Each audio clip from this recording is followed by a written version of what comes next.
أعوذ بالله من الشيطان الرجيم. بسم الله الرحمن الرحيم. الحمد لله الذي أنزل على عبده الكتاب ولم يجعل له عوجا قيما لينذر بأسا شديدا من لدنه ويبشر المؤمنين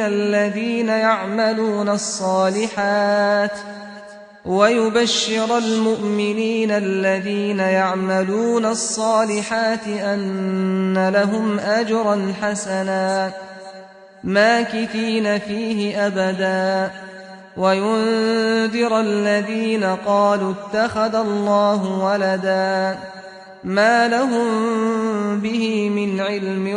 ولا لآبائهم كبرت كلمة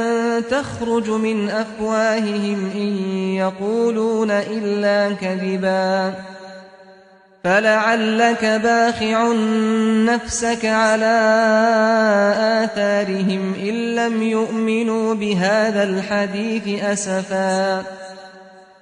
إنا جعلنا ما على الأرض زينة لها لنبلوهم أيهم أحسن عملا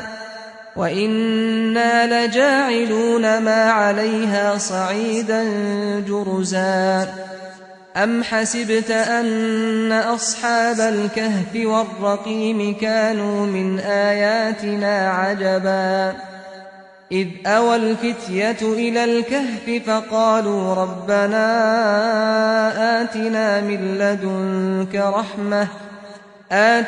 من لدنك رحمة وهيئ لنا من أمرنا رشدا فضربنا على آذانهم في الكهف سنين عددا ثم بعثناهم لنعلم أي الحزبين أحصى لما لبثوا أمدا نحن نقص عليك نبأهم بالحق إنهم فتية آمنوا بربهم وزدناهم هدى وربطنا على قلوبهم إذ قاموا فقالوا ربنا رب السماوات والأرض لن ندعو من دونه إلها لقد قلنا إذا شططا هؤلاء قومنا اتخذوا من دونه آلهة لولا يأتون عليهم بسلطان بين فمن أظلم ممن افترى على الله كذبا وإذ اعتزلتموهم وما يعبدون إلا الله فأووا إلى الكهف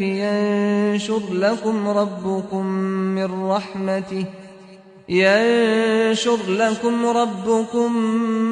من رحمته ويهيئ لكم من أمركم مرفقا وترى الشمس إذا طلعت تزاور عن كهفهم ذات اليمين وإذا غربت تقرضهم ذات الشمال وهم في فجوة منه ذلك من آيات الله من يهد الله فهو المهتد ومن يضلل فلن تجد له وليا مرشدا وتحسبهم أيقاظا وهم رقود ونقلبهم ذات اليمين وذات الشمال وكلبهم باسط ذراعيه بالوصيد لو اطلعت عليهم لوليت منهم فرارا ولملئت منهم رعبا وكذلك بعثناهم ليتساءلوا بينهم قال قائل منهم كم لبثتم قالوا لبثنا يوما أو بعض يوم قالوا ربكم أعلم بما لبثتم فابعثوا أحدكم بورقكم هذه إلى المدينة فلينظر أيها أزكى طعاما فليأتكم برزق منه وليتلطف ولا يشعرن بكم أحدا إنهم إن يظهروا عليكم يرجموكم أو يعيدوكم في ملتهم ولن تفلحوا إذا أبدا وكذلك أعثرنا عليهم ليعلموا أن وعد الله حق وأن الساعة لا ريب فيها إذ يتنازعون بينهم أمرهم فقالوا ابنوا عليهم بنيانا ربهم أعلم بهم قال الذين غلبوا على أمرهم لنتخذن عليهم مسجدا سيقولون ثلاثة رابعهم كلبهم ويقولون خمسة سادسهم كلبهم رجما بالغيب ويقولون سبعة وثامنهم كلبهم قل ربي أعلم بعدتهم ما يعلمهم إلا قليل فلا تمار فيهم إلا مراء ظاهرا ولا تستفت فيهم منهم أحدا ولا تقولن لشيء إني فاعل ذلك غدا إلا أن يشاء الله واذكر ربك إذا نسيت وقل عسى أن يهديني ربي لأقرب من هذا رشدا ولبثوا في كهفهم 300 سنين وازدادوا 9 قل الله أعلم بما لبثوا له غيب السماوات والأرض أبصر به وأسمع ما لهم من دونه من ولي ولا يشرك في حكمه أحدا واتل ما أوحي إليك من كتاب ربك لا مبدل لكلماته ولن تجد من دونه ملتحدا واصبر نفسك مع الذين يدعون ربهم بالغداة والعشي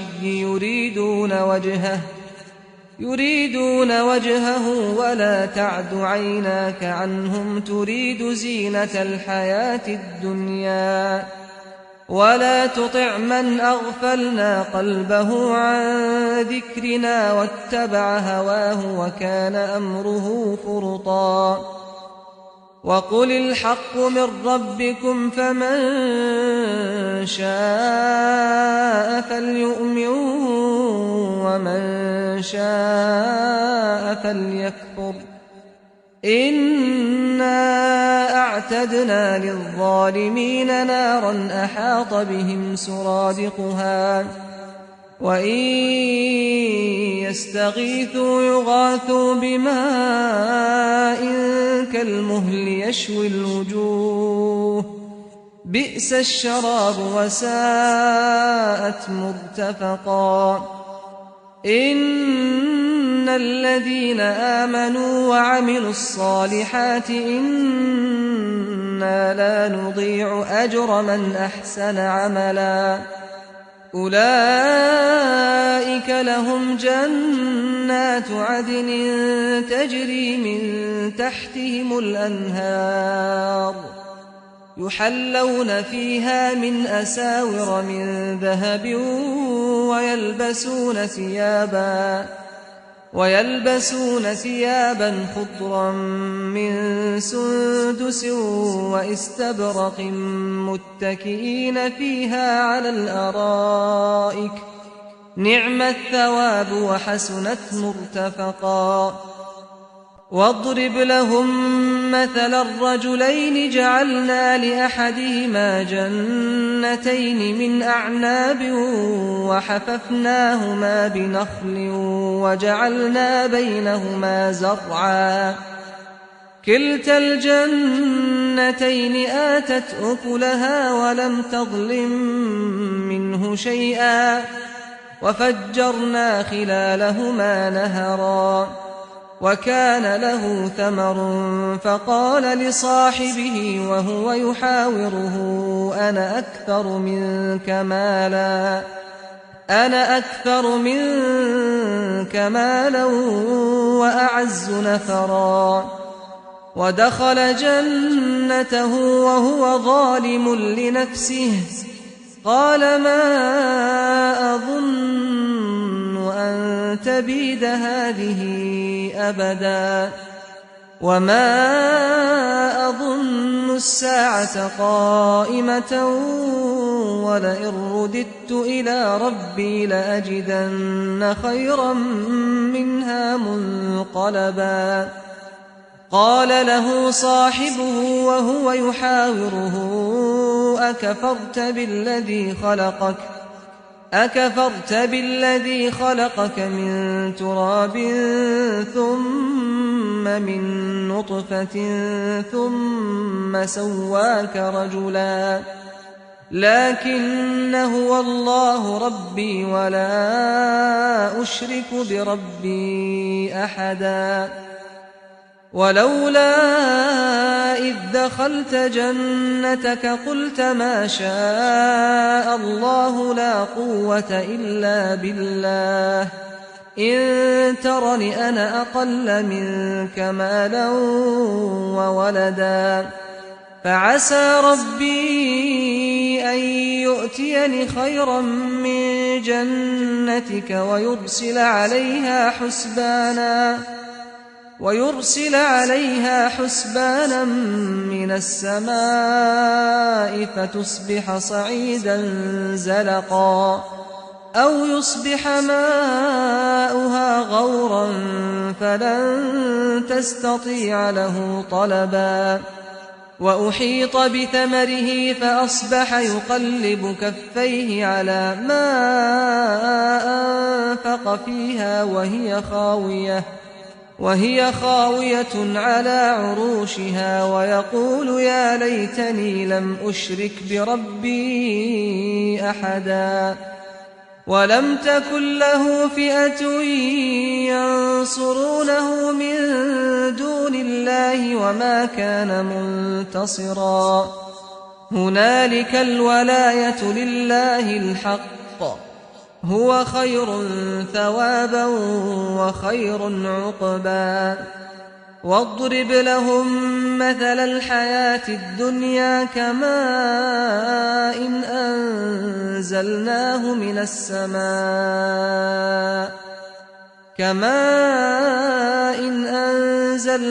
من السماء فاختلط به نبات الأرض فأصبح هشيما تذروه الرياح وكان الله على كل شيء مقتدرا المال والبنون زينة الحياة الدنيا والباقيات الصالحات خير عند ربك ثوابا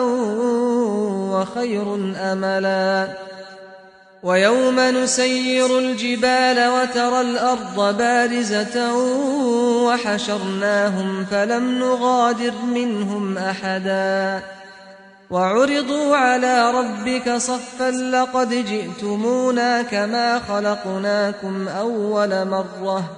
بل زعمتم أن لن نجعل لكم موعدا ووضع الكتاب فترى المجرمين مشفقين مما فيه ويقولون يا ويلتنا ما لهذا الكتاب لا يغادر صغيرة ولا كبيرة إلا أحصاها ووجدوا ما عملوا حاضرا ولا يظلم ربك أحدا وإذ قلنا للملائكة اسجدوا لآدم فسجدوا إلا إبليس كان من الجن ففسق عن أمر ربه أفتتخذونه وذريته أولياء من دوني وهم لكم عدو بئس للظالمين بدلا ما أشهدتهم خلق السماوات والأرض ولا خلق أنفسهم وما كنت متخذ المضلين عضدا ويوم يقول نادوا شركائي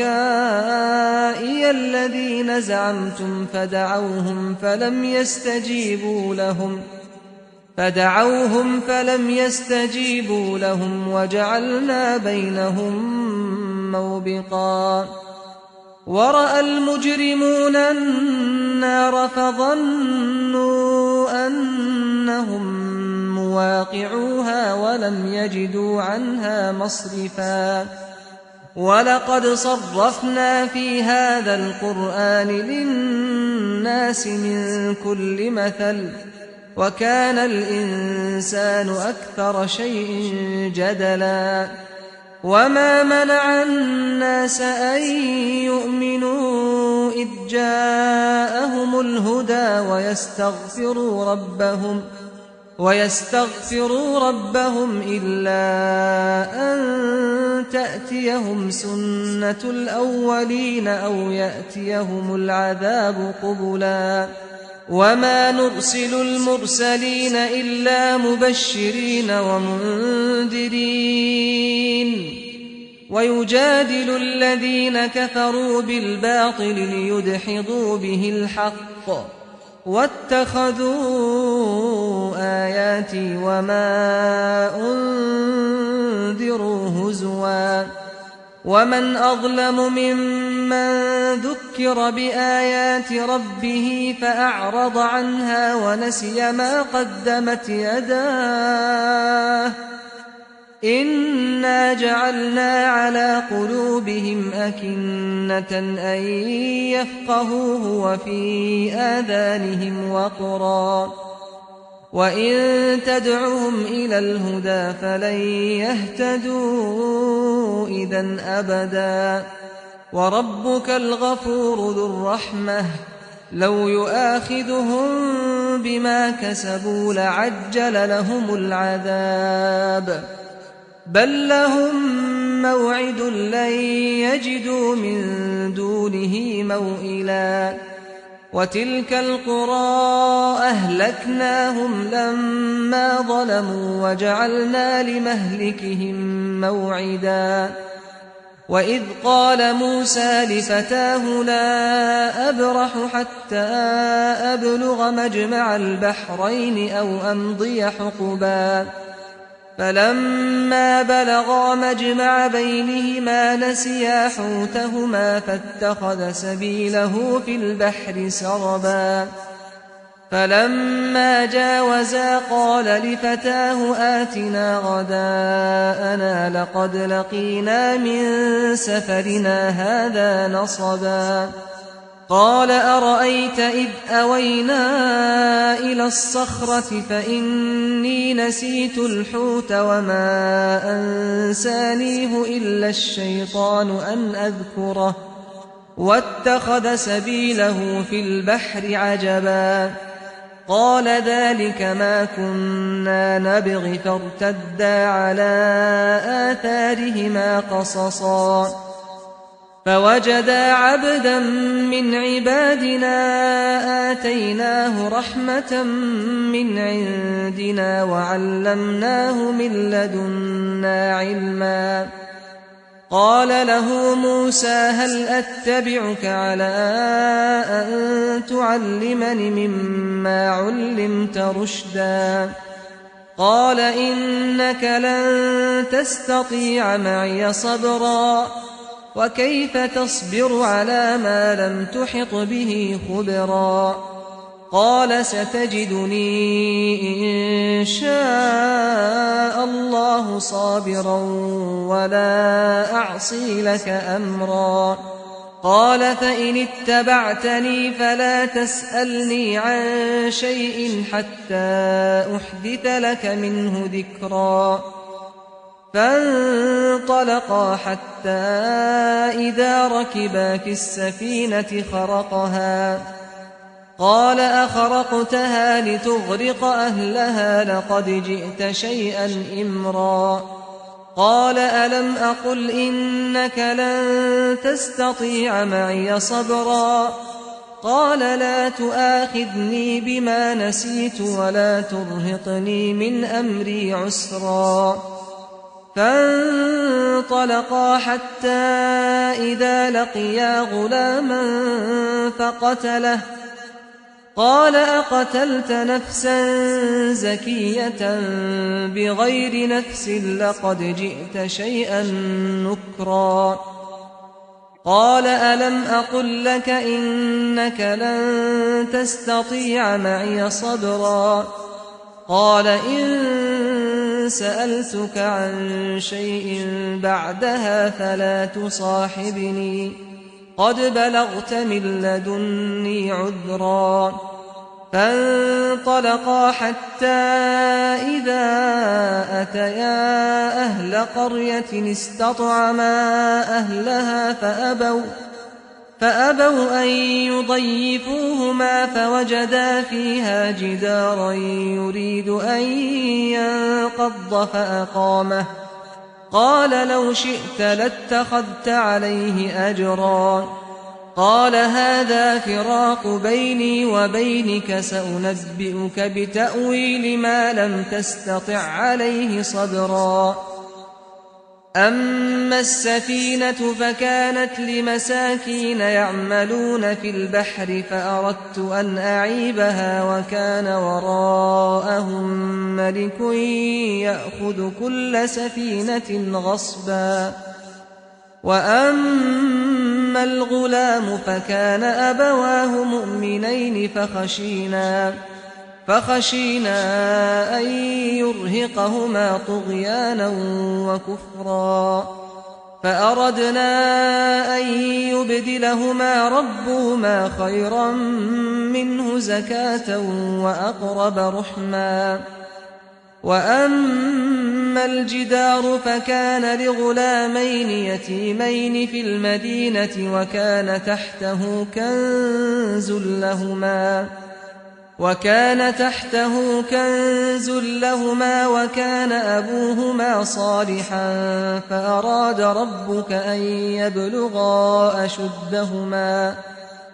فأراد ربك أن يبلغا أشدهما ويستخرجا كنزهما رحمة من ربك وما فعلته عن أمري ذلك تأويل ما لم تسطع عليه صبرا ويسألونك عن ذي القرنين قل سأتلو عليكم منه ذكرا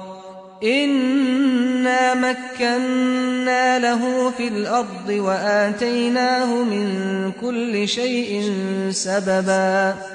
فأتبع سببا حتى إذا بلغ مغرب الشمس وجدها تغرب في عين حمئة ووجد عندها قوما قلنا يا ذا القرنين إما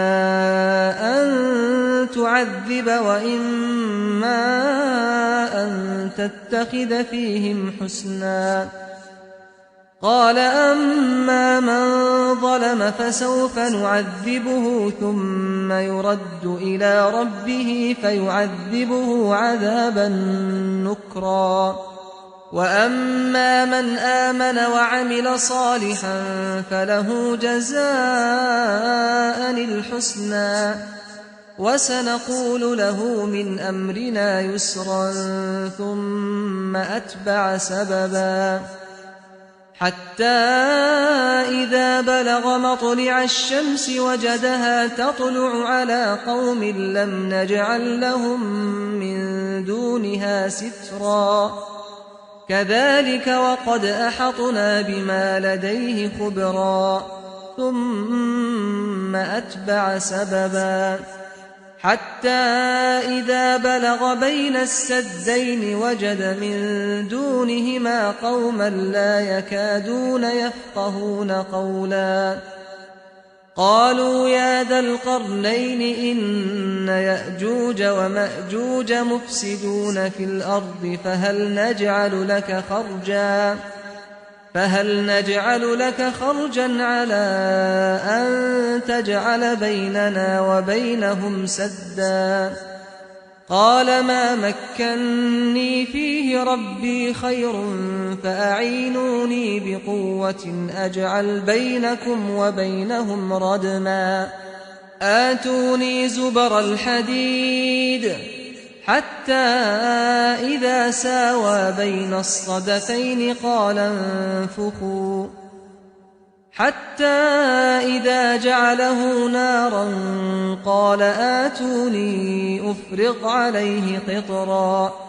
فما استطاعوا أن يظهروه وما استطاعوا له نقبا قال هذا رحمة من ربي فإذا جاء وعد ربي جعله دكاء وكان وعد ربي حقا وتركنا بعضهم يومئذ يموج في بعض ونفخ في الصور فجمعناهم جمعا وعرضنا جهنم يومئذ للكافرين عرضا الذين كانت أعينهم في غطاء عن ذكري وكانوا لا يستطيعون سمعا أفحسب الذين كفروا أن يتخذوا عبادي من دوني أولياء إنا أعتدنا جهنم للكافرين نزلا قل هل ننبئكم بالأخسرين أعمالا الذين ضل سعيهم في الحياة الدنيا وهم يحسبون أنهم يحسنون صنعا أولئك الذين كفروا بآيات ربهم ولقائه فحبطت أعمالهم فلا نقيم لهم يوم القيامة وزنا ذلك جزاؤهم جهنم بما كفروا واتخذوا آياتي ورسلي هزوا إن الذين آمنوا وعملوا الصالحات كانت لهم جنات الفردوس نزلا خالدين فيها لا يبغون عنها حولا قل لو كان البحر مدادا لكلمات ربي لنفد البحر قبل أن تنفد كلمات ربي ولو جئنا بمثله مددا قل إنما أنا بشر مثلكم يوحى إلي أنما إلهكم إله واحد فمن كان يرجو لقاء ربه فليعمل عملا صالحا ولا يشرك بعبادة ربه أحدا